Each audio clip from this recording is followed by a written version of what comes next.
हाँ बच्चों, प्रेरणा online classes में आपका स्वागत है। तो हम दूसरा चैप्टर पढ़ रहे थे सीनियर की केमिस्ट्री का विलयन। उसमें हम विलयन की जो सांद्रता को व्यक्त करने की जो विधियाँ थी उनके बारे में हमने चर्चा की थी। आज हम विलेयता के बारे में विचार करेंगे। पहले हम ठोसों की द्रवों में विलेयता के बारे में विचार करेंगे और उसके बाद में गैसों की द्रव में विलेयता के बारे में विचार करेंगे।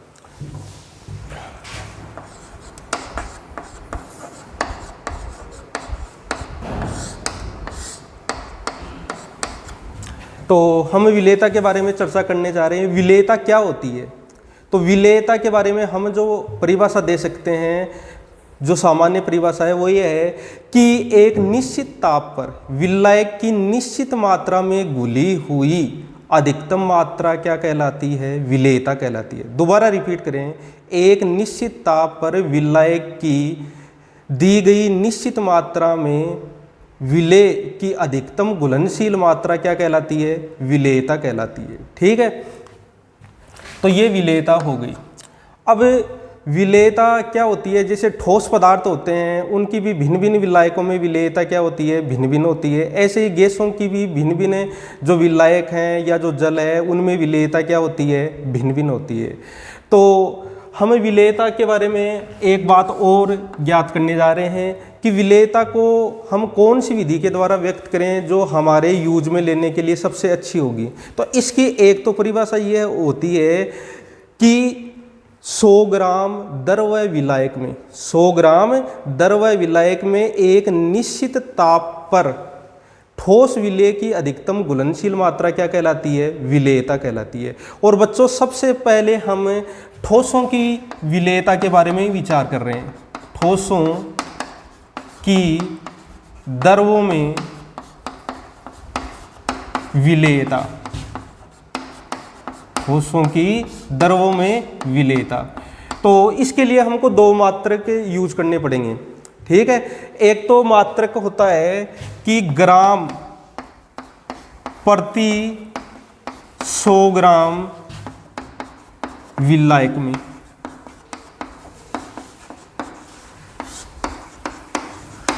ग्राम प्रति 100 ग्राम विलायक में इसका क्या अर्थ है कि विलेय का कितना ग्राम एक निश्चित ताप पर 100 ग्राम विलायक में घुला हुआ है। ठीक है, एक तो हमारा ये मात्रक रहेगा। ये मात्रक किसके लिए उपयुक्त होता है? दोबारा दो ध्यान, ग्राम प्रति 100 ग्राम विलायक में निश्चित ताप पर विलेय की मात्रा, ये ग्रामों में है। ये प्रायोगिक कार्यों के लिए उपयोगी है। प्रायोगिक कार्यों के लिए, जैसे बच्चों मैंने अभी पहले बताया था कि मैंने आपको एक परिभाषा दी थी ठोस की विलेयता के बारे में। ठीक है, मैंने क्या बताया था कि एक निश्चित ताप पर 100 ग्राम द्रव विलायक में विलेय की अधिकतम घुलनशील मात्रा को क्या कहते हैं? विलेयता कहते हैं। और इसको प्रायोगिक कार्यों में यूज लेने के लिए इसका मात्रक हमारा क्या होगा? ग्राम प्रति 100 ग्राम विलायक में। और दूसरा होता है गणनात्मक कार्यों के लिए। किसके लिए? गणनात्मक कार्यों के लिए। तो गणनात्मक कार्यों के लिए हम विलेयता को किस में लेते हैं? मोल प्रति लीटर में लेते हैं। मोल प्रति लीटर का मतलब ये है कि 1 लीटर जो विलयन है उसमें विलेय का कितना मोल उपस्थित है। ये किसके लिए काम में लिया जाता है? गणनात्मक कार्यों के लिए।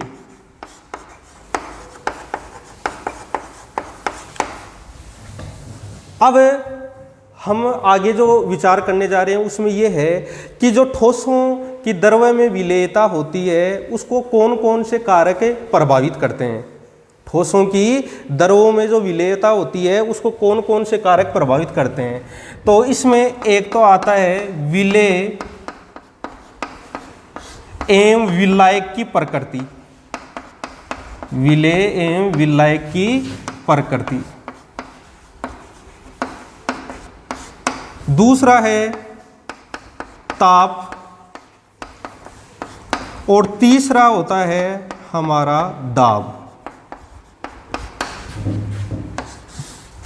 ये जो 3 कारक हैं इनके द्वारा ठोसों की द्रव्य में विलेयता क्या होगी, प्रभावित होगी। यानी ये तीन कारक हैं, ये विलेयता को क्या करेंगे, प्रभावित करेंगे। पहला है हमारा विलेय एवं विलायक की प्रकृति, दूसरा है ताप और तीसरा क्या है, दाब है। तो सबसे पहले हम डिस्कस करेंगे किसके बारे में, विलेय एवं विलायक की प्रकृति के बारे में।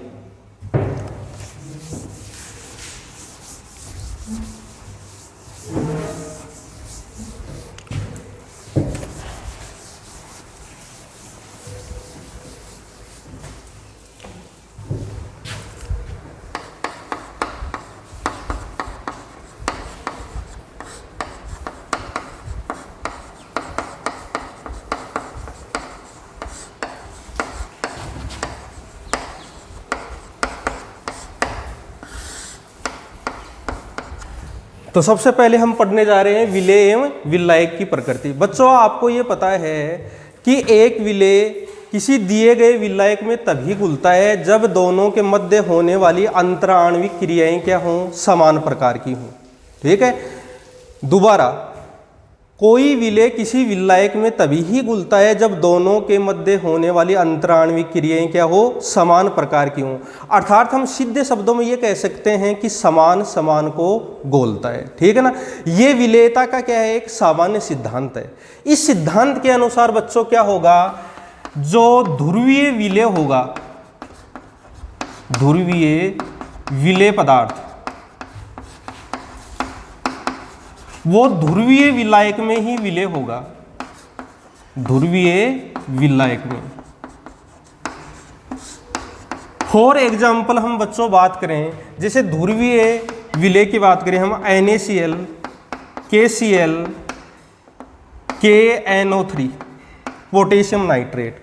बच्चों ये आयनिक यौगिक हैं, जैसे सोडियम क्लोराइड है, पोटेशियम क्लोराइड है, पोटेशियम नाइट्रेट। तो ये ध्रुवीय विलेय पदार्थ होंगे, ये ध्रुवीय विलायक में ही क्या होंगे, विलेय होंगे। ध्रुवीय विलायक का एग्जाम्पल हो गया जैसे जल। ठीक है, ये जो आयनिक पदार्थ या ध्रुवीय पदार्थ है, NaCl, KCl, पोटेशियम नाइट्रेट है, ये जल में क्या हो जाएंगे, घुल जाएंगे या विलेय हो जाएंगे, क्योंकि जल है वो कैसा विलायक है, एक ध्रुवीय विलायक है। ठीक है, लेकिन ये NaCl, KCl और पोटेशियम जो नाइट्रेट हैं, ये अध्रुवीय विलायकों में नहीं घुलेंगे। ठीक है, जैसे फॉर एग्जाम्पल अध्रुवीय विलायकों में क्या आते हैं, कार्बनिक विलायक आते हैं, तो ये उसमें नहीं घुलेंगे। यहाँ पर इनके मध्य जब ध्रुवीय विलायक यानी जल में घुलते हैं, तो इनमें कौन सी अन्योन्य क्रिया होती है, इनमें होती है आयन द्विध्रुव आकर्षण, आयन द्विध्रुव आकर्षण। आपको बच्चों पता है कि जब आयनिक यौगिक को क्या डाला जाता है, जल में डाला जाता है, तो इसका आयनों में क्या हो जाता है, वियोजन हो जाता है। और इन आयनों को क्या करेंगे, आकर्षण के कारण जो जल के अणु हैं, ठीक है ना, जल के अणु में भी पोलरिटी पाई जाती है, और ये आयन को क्या करेंगे, चारों ओर से क्या करेंगे, घेरेंगे। तो ये समान प्रकार की क्या हो गई, अन्योन्य क्रिया हो गई। इस कारण से जो ध्रुवीय विलेय पदार्थ हैं वो ध्रुवीय विलायक में क्या होंगे, घुलेंगे। ऐसे ही अध्रुवीय जो पदार्थ होते हैं, अध्रुवीय पदार्थ, ये अध्रुवीय विलेय में ही घुलेंगे, अध्रुवीय विलेय में, क्योंकि बच्चों इनमें जो अंतराण्विक अन्योन्य क्रियाएं होती है वो समान प्रकार की होती है। फॉर एग्जाम्पल के लिए हम बात करें, जैसे नेपथेलीन है, नेपथेलीन,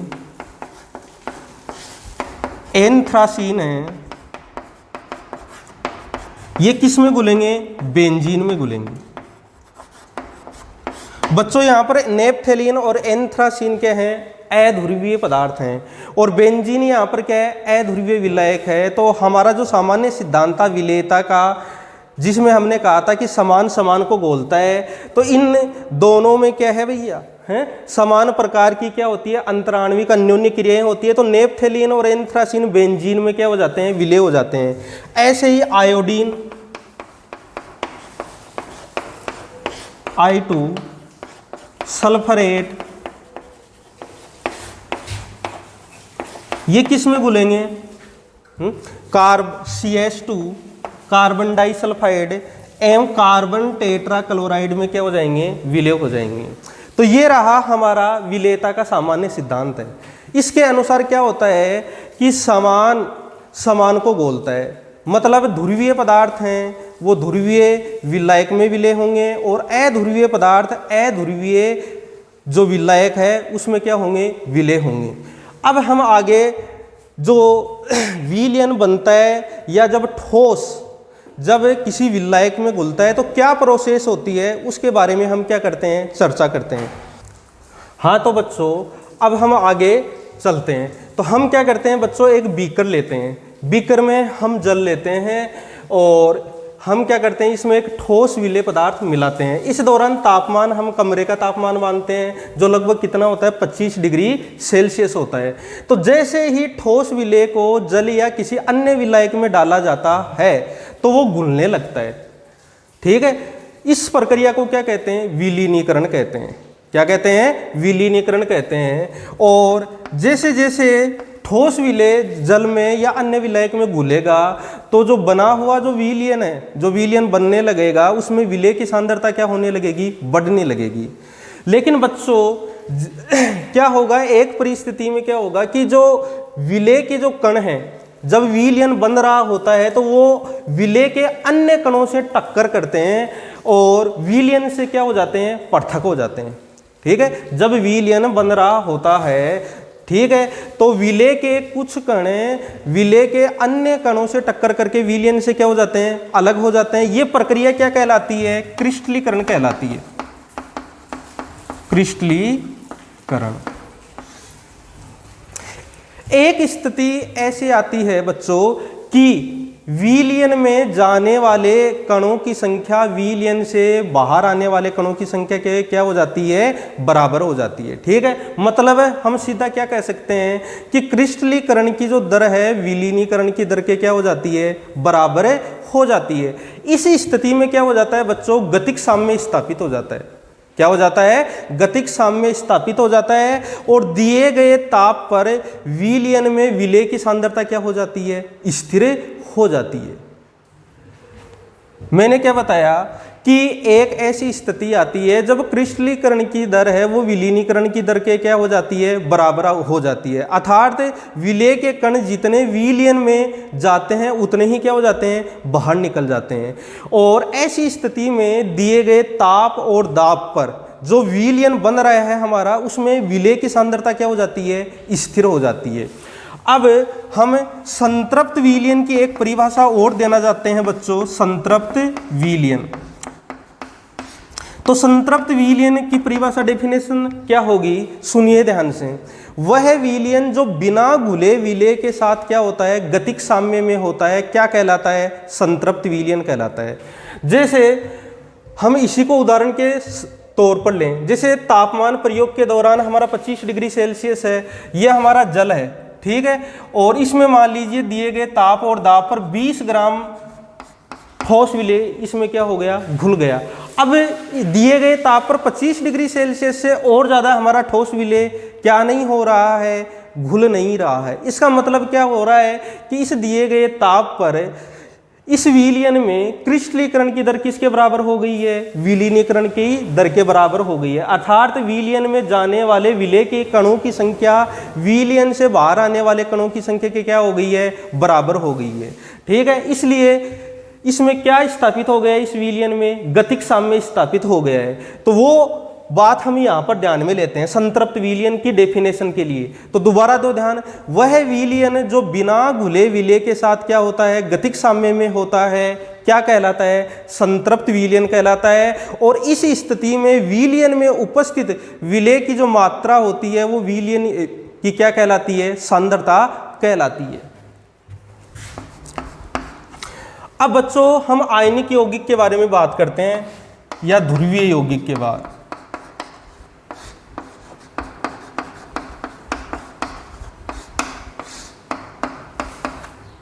बच्चों आयनिक यौगिक या जो ध्रुवीय पदार्थ है वो किसी अन्य विलायक या जल में, मुख्यतः हम जल मानते हैं, आयनिक यौगिक जल में तभी घुलता है जब आयनिक यौगिक जल में तभी घुलता है जब जलयोजन ऊर्जा का मान किससे ज़्यादा हो, जालक ऊर्जा से। अगर जालक ऊर्जा का मान जलयोजन ऊर्जा से ज़्यादा है तो आयनिक यौगिक जल में नहीं घुलेगा। तो आपको ध्यान में रखना है कि आयनिक यौगिक या जो ध्रुवीय पदार्थ होते हैं वो जल में तभी घुलते हैं जब उनकी जलयोजन ऊर्जा का मान किससे ज़्यादा हो, जालक ऊर्जा से ज़्यादा हो। अब बच्चों कुछ पदार्थ ऐसे होते हैं जो अध्रुवीय होते हैं, कुछ पदार्थ ऐसे होते हैं जो अध्रुवीय होते हैं लेकिन फिर भी वो ध्रुवीय विलायक जैसे जल में घुल जाते हैं,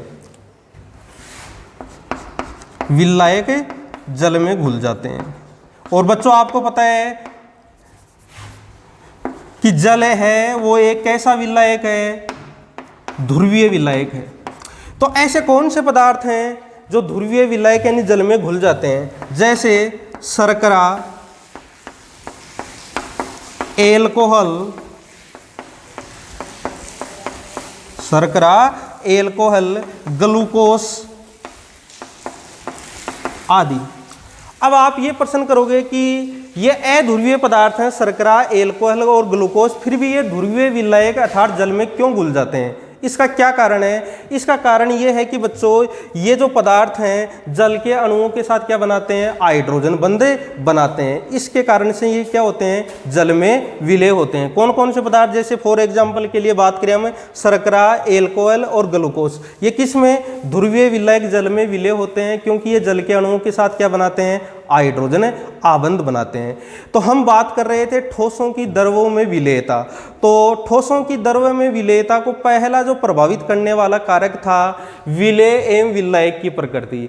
और विलेय एवं विलायक की प्रकृति के अनुसार हमने ये देखा था कि समान पदार्थ समान को ही अपने में घोलता है, अर्थात जब उनमें होने वाली अंतराण्विक क्रियाएं समान होती हैं तो ही एक पदार्थ दूसरे पदार्थ में क्या हो पाता है, घुल पाता है। अब बच्चों हम अगला जो दूसरा फैक्टर है ताप का, जो ठोसों की द्रव में विलेयता को प्रभावित करेगा, उसके बारे में हम क्या करेंगे, विचार करेंगे।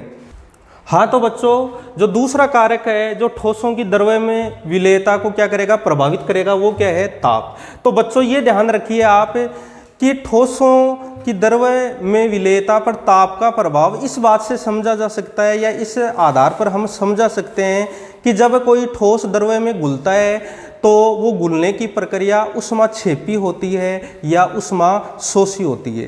ठीक है, तो देखिए पहले हम बात करते हैं डेल्टा एच नेगेटिव,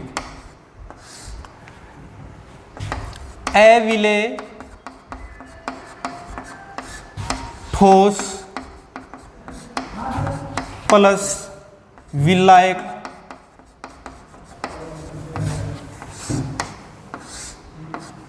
विलयन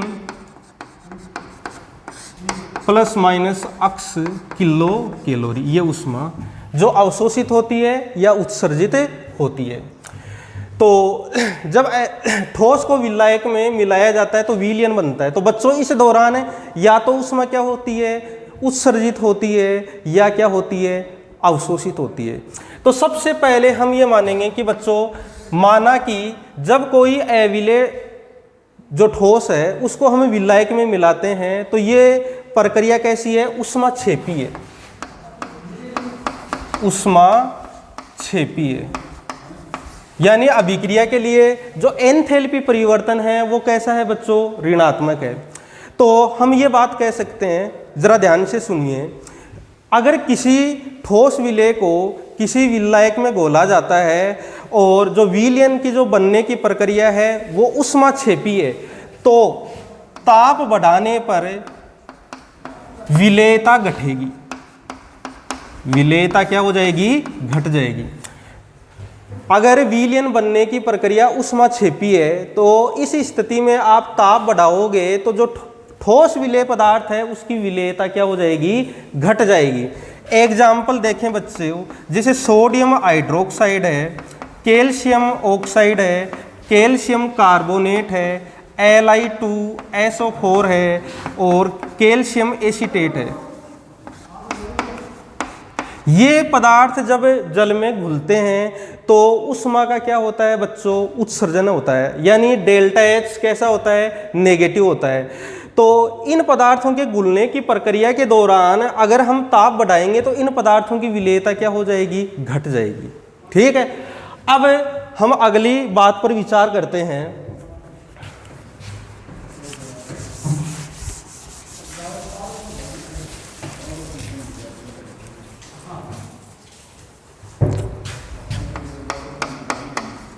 अगर किसी ठोस विलेय पदार्थ को किसी विलायक में घोलने पर अगर उष्मा का क्या होता है, अवशोषण होता है। क्या होता है, उष्मा का अवशोषण।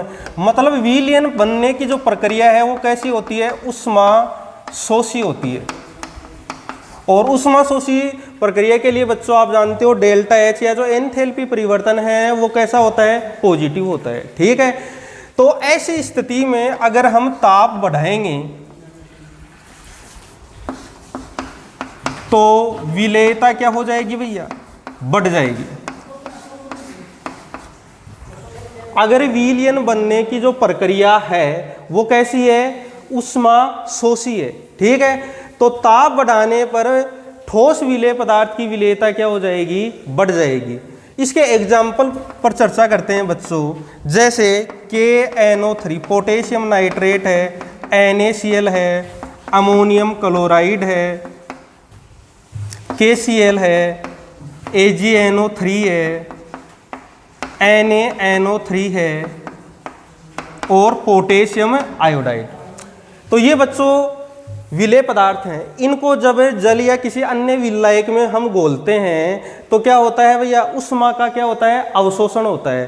तो जब इनका विलयन बन रहा होता है तो हम तापमान बढ़ा देंगे तो इनकी विलेयता भी क्या हो जाएगी, बढ़ जाएगी। सीधे शब्दों में हम ये कहें कि अगर किसी ठोस विलेय पदार्थ की विलायक में घुलने की प्रक्रिया उष्मा शोषी होती है यानी डेल्टा एच पॉजिटिव होता है तो तापमान बढ़ाने पर उन पदार्थों की विलेयता क्या हो जाती है, बढ़ जाती है। तो ये हो गया उष्मा शोषी और उष्मा क्षेपी प्रक्रियाओं के लिए। अब कुछ अपवाद की बात करें बच्चों हम, तो बच्चों कुछ पदार्थ ऐसे होते हैं जिनकी विलेयता तापमान बढ़ाने पर बढ़ती है एक बिंदु तक। ठीक है ना, कुछ पदार्थ ऐसे होते हैं बच्चों जिनकी विलेयता तापमान बढ़ाने पर बढ़ती है एक सीमा तक, लेकिन एक बिंदु ऐसा आता है या एक तापमान बिंदु ऐसा होता है जिसके पश्चात इनकी विलेयता क्या होती है, घट जाती है। ठीक है, क्यों बच्चों, क्योंकि ऐसे पदार्थ क्या होते हैं, जलयोजित होते हैं। क्या होते हैं, जलयोजित पदार्थ होते हैं, हाइड्रेटेड पदार्थ होते हैं। ठीक है, जैसे फॉर एग्जाम्पल हम बात करें Na2SO4.10H2, तो ये बच्चों ये पदार्थ जलयोजित है। ठीक है, हाइड्रेटेड है। तो हम शुरू में तापमान बढ़ाएंगे तो इसकी विलेयता बढ़ेगी, लेकिन जैसे ही 32.4 डिग्री सेल्सियस तापमान तक इसकी विलेयता बढ़ेगी, इसके बाद में इस पदार्थ की विलेयता क्या हो जाएगी, घट जाएगी। हाँ बच्चों, इस पदार्थ को हम क्या कहते हैं, सोडियम सल्फेट डेका हाइड्रेट या इसको ग्लोबल लवण भी हम कहते हैं, ग्लोबल लवण। ठीक है, तो बच्चों इस लवण का जो संक्रमण ताप होता है वो 32.4 डिग्री सेल्सियस होता है। इसका मतलब क्या होता है बच्चों कि 32.4 डिग्री सेल्सियस तक इस पदार्थ की विलेयता क्या होगी, बढ़ेगी।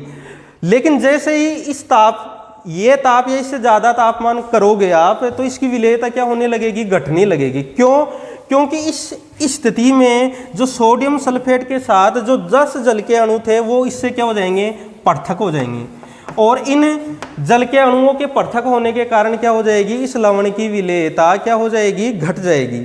तो इस ताप को हम इस ठोस का क्या कहते हैं, संक्रमण ताप कहते हैं। संक्रमण ताप पर क्या होता है कि जो लवण होता है उस में जो जल के अणुओं की संख्या है या जो जिसको हम क्रिस्टलन का जल कहते हैं, ठीक है ना, ये जो 10H2O है इसको हम क्या कहते हैं, क्रिस्टलन का जल कहते हैं, ये पृथक हो जाता है। और इसी कारण से इसकी विलेयता क्या होने लगती है, घटने लगती है। ठोसों के लिए इस ताप को हम क्या कहते हैं, संक्रमण ताप कहते हैं, ट्रांजिशन टेम्परेचर कहते हैं। तो ये ठोसों की द्रव्य में विलेयता पर क्या हो गया, ताप का प्रभाव हो गया। अगर ठोस के घुलने की प्रक्रिया क्या है, ऊष्माक्षेपी है, तो ताप बढ़ाने पर ठोस की विलेयता क्या हो जाएगी, कम हो जाएगी। और अगर ठोस के घुलने की प्रक्रिया कैसी है, ऊष्माशोषी है, तो तापमान बढ़ाने पर ठोस पदार्थ की विलेयता क्या हो जाएगी, बढ़ जाएगी। ठीक है।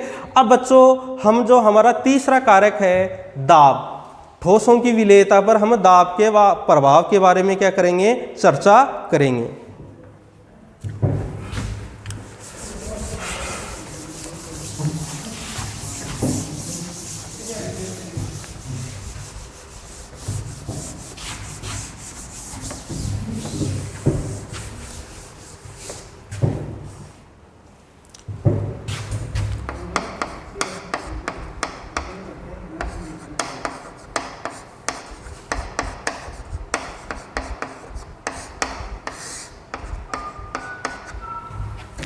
हाँ तो बच्चों अब ठोसों की द्रवों में विलेयता पर दाब का क्या प्रभाव पड़ता है उसके बारे में देखेंगे।